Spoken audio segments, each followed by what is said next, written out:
Welcome to the Deep Dive. We sift through the noise, dig into expert sources, and basically give you the shortcut to really understanding a topic.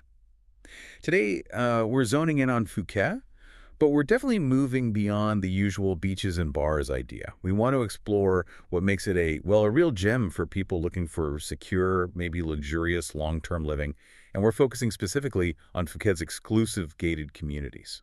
And this isn't just based on, travel blogs or general articles. Our insights today come straight from the source, really.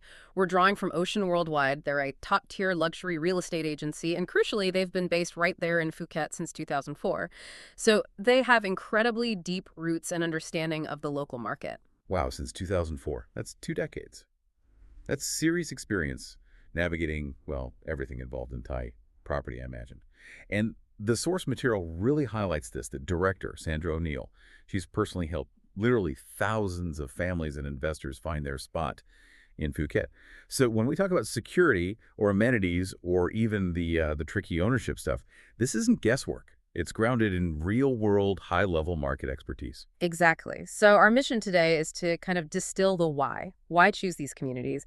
And the how. How do you pick the right one? We'll cover the lifestyle pull, the golf, the private beaches, but also those really essential practical things like management quality and, yes, the foreign ownership structures, which can be confusing. Right. So the aim is to give you, our listener, a clear picture, a way to quickly grasp what makes each of these top luxury spots distinct and figure out which one actually fits your life, your needs.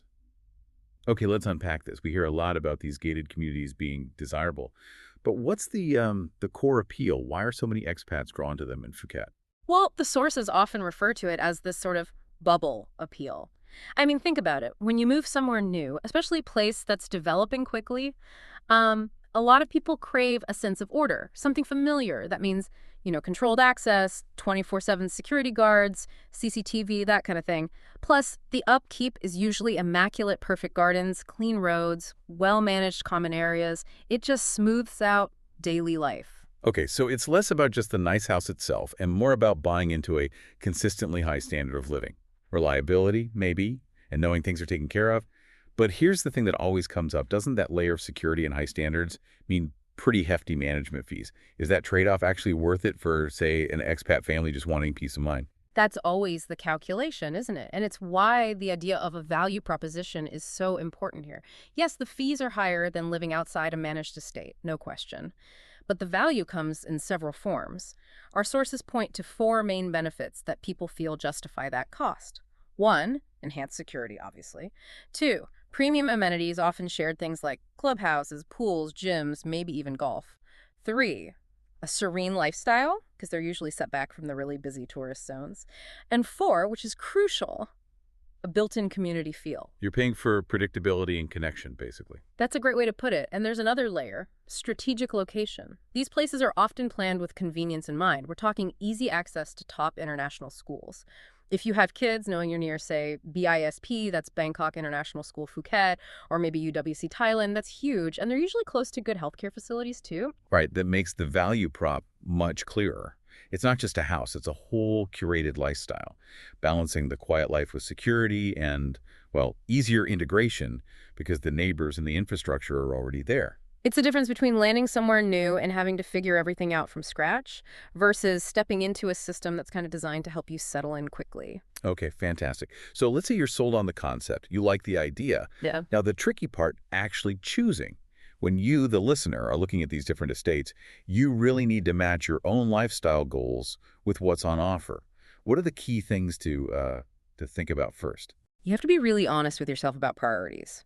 Is total privacy your main goal, or do you actually want more community interaction, maybe neighbors dropping by?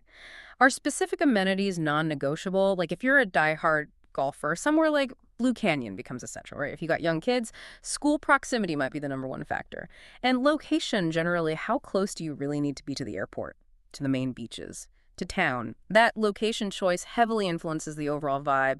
Is it family-centric, more for retirees, or aimed at, global nomads? And then comes the stuff that maybe isn't as glamorous but is absolutely critical for the long term, the practical side, the legal hurdles. Our sources really stress this. Oh, absolutely. This is where getting good advice, expert insight, really pays off. It saves you so much potential headache.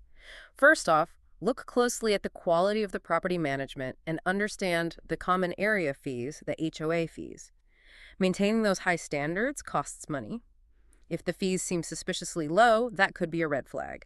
It might mean maintenance is being deferred, which will eventually hit your investment and, frankly, the lifestyle quality. Okay, and let's tackle the elephant in the room for foreign buyers, ownership structure. Hmm. The source material calls it tricky. Can you break down why it's complex? It is the most complex piece for non-TICE, generally. So outright ownership, what we call freehold, is usually possible and relatively straightforward if you're buying a condominium unit, an apartment. However, for the kind of properties we're mostly talking about today, luxury villas, houses with land owning the land itself usually involves one of two main structures for foreigners. Okay, what are those? Right. The first is a long-term leasehold. Think of it as a very secure, registered long-term rental, typically for 30 years, but usually renewable for set periods, often up to 90 years total. The second option is setting up a Thai limited company, and that company then owns the land and you effectively control the company. Setting up a company just to own a house sounds involved. Why is that route sometimes seen as a bit of a headache? Well, it just brings an ongoing administrative layer. You need Thai shareholders. Although structured legally, it requires annual filings, accounting, making sure you comply with Thai corporate law. It essentially turns your home ownership into managing a small business. Getting clarity on whether a property is offered as leasehold or requires a company setup is absolutely crucial right at the start. It impacts your costs and your long-term obligations. So this really underlines why getting local, expert guidance isn't just helpful, it's almost essential to navigate these legal structures safely. People like Sandra O'Neill and her team at Ocean Worldwide, they live and breathe this stuff. They know the ins and outs for each development. Precisely. They can explain the nuances between, say, a big resort estate versus a smaller boutique one, and how that affects not just the fees, but the specific ownership structure available to you. All right, let's shift gears to the exciting part, looking at some of these distinctive estates that really define Phuket's luxury scene. We've got a few case studies. Let's start with maybe the biggest and best known, Laguna Phuket. Yeah, Laguna is enormous. It's less a single estate and more like a whole self-contained resort town, really. It covers about 1,000 acres nestled between Bangtao and land beaches. It's very well established, incredibly organized, and a big plus is it's only about a 30-minute drive from the international airport. And it's a major golf destination too, isn't it? Oh, definitely. It boasts the 18-hole championship Laguna Golf Phuket. Plus, you've got world-class spas. The Banyan Tree Spa is probably the most famous little shopping villages, restaurants, numerous pools. But a key reason it's so popular, especially with families, is that internal connectivity. They have this free shuttle bus system that goes all around the complex.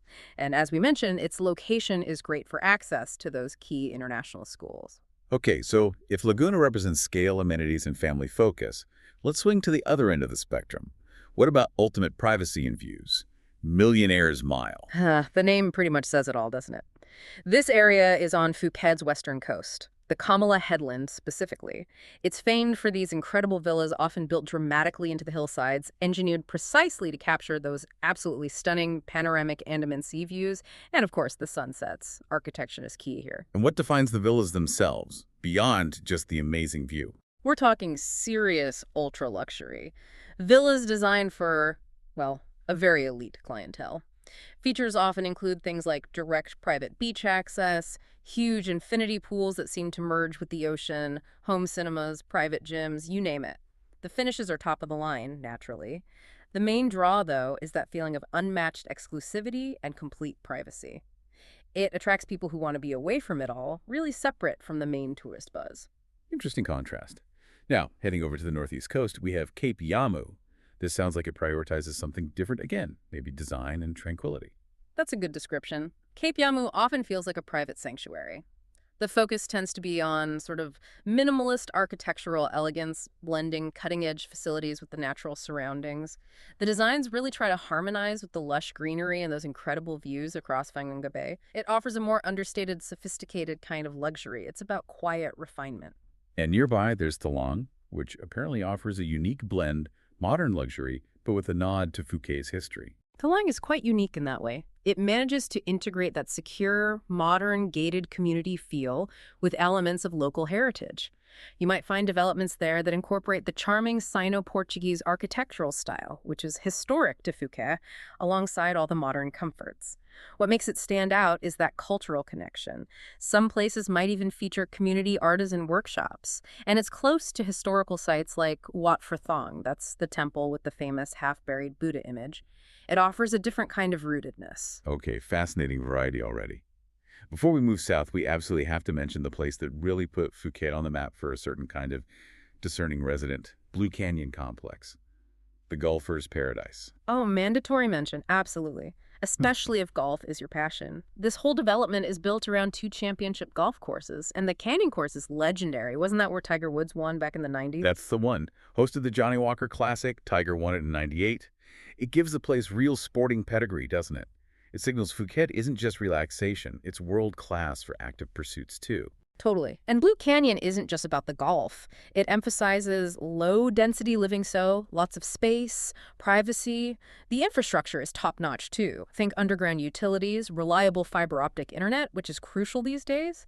And the security is very advanced license plate recognition at the gates, 247 patrols. They even have on-site equestrian facilities, which adds another layer of, high-end lifestyle amenity. Right, incredible facilities. Yeah. So we've covered some major players in the north and west. Now, shifting down to southern Phuket, areas like Rawai, it seems to offer a slightly different vibe, maybe more settled. What's the typical feel down there? Yeah, the South often attracts more long-term residents, expats who've been there a while, families, and retirees.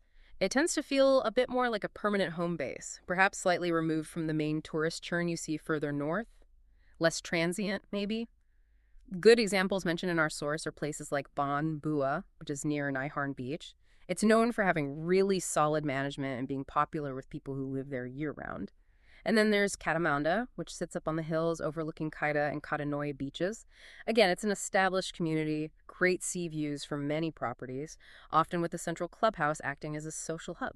Got it. And for listeners who maybe aren't looking for a massive resort like Laguna or the ultra-elite feel of Millionaire's Mile, but still want that high quality, what about the boutique luxury options, smaller, maybe more intimate developments? Yes, there are some great examples of that style too. Our source highlights a few distinct types. First, you have Botanica villas. These are quite well known for their Balinese-inspired design. Lots of natural materials, focus on blending the villa with tropical gardens, and private pools are standard.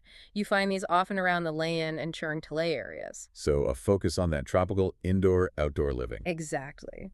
Then second, there are Anchan villas. If your taste runs more towards clean lines, minimalist aesthetics, Anchan is a key name. They specialize in very modern tropical pool villas, really emphasizing privacy and that seamless connection between inside and outside spaces. Very sleek. Okay, modern and private. And the last one mentioned was Arowana. Ray Arowana Estates. These tend to be even more boutique, perhaps smaller, more intimate developments. The focus here is often on ultra-high-quality finishes, bespoke design touches. It's about creating a very exclusive, curated experience, often with a high level of personalized service and management. Think quality and scarcity. Wow, okay. This has been a really thorough tour through Phuket's luxury property landscape. From huge resort towns to ultra-private cliffside mansions to culturally connected communities, to sort of pull it all together, what's the common thread? What's the core appeal that unites all these diverse options? I think it really comes down to Phuket offering a genuine sanctuary, tailored to almost any high-end lifestyle preference you can imagine, whether your absolute priority is family convenience like in Laguna, or that ultimate seclusion and view like Millionaire's Mile, or maybe a deeper cultural connection like you find in parts of Thailand. The common denominator is that all these choices exist within a framework that is secure, professionally managed, and reliable. That's the foundation. Which brings us back neatly to something we touched on earlier, that complexity around ownership. And it leads to a final, maybe provocative thought for our listeners. Given that foreigners often have to use leasehold or set up a Thai company for villas, meaning they might not technically own the land outright in the simplest sense, how much does that legal reality actually impact the sense of belonging these communities work so hard to create? That's a fascinating question, isn't it? It's the potential paradox. The legal structure is, well, it's a fact of life, a hurdle you have to understand and navigate, often with expert help. But the feeling of home, that sense of belonging, is what the community itself, the management, the security, the lifestyle provide. Because the strong management handles the day-to-day practicalities, the maintenance, the security, the things that could cause stress, it arguably frees up the resident to just live, to focus on the lifestyle, the community connections. So, in a way, the emotional connection, the sense of belonging, might actually supersede the technicalities of the legal ownership structure for many people. That's a really powerful way to think about it. The lifestyle overrides the legal structure, in a sense. Well, for anyone listening who is now intrigued and wants to explore these specific estates we've discussed, Laguna, Blue Canyon, Millionaire's Mile, the boutique options, and really wants to understand those ownership complexities from people who genuinely get it, you really need to connect with the experts on the ground, like the team at Ocean Worldwide. Absolutely. Their decades of Phuket-specific experience, especially under Sandra O'Neill's leadership, is invaluable for cutting through the noise and finding the place that's truly right for you. Their website is the best place to start. It's oceanwwp.com. That's oceanwwp.atena. Definitely check them out if this is on your radar. Thanks for joining us for this deep dive into Phuket's luxury communities. We'll catch you next time.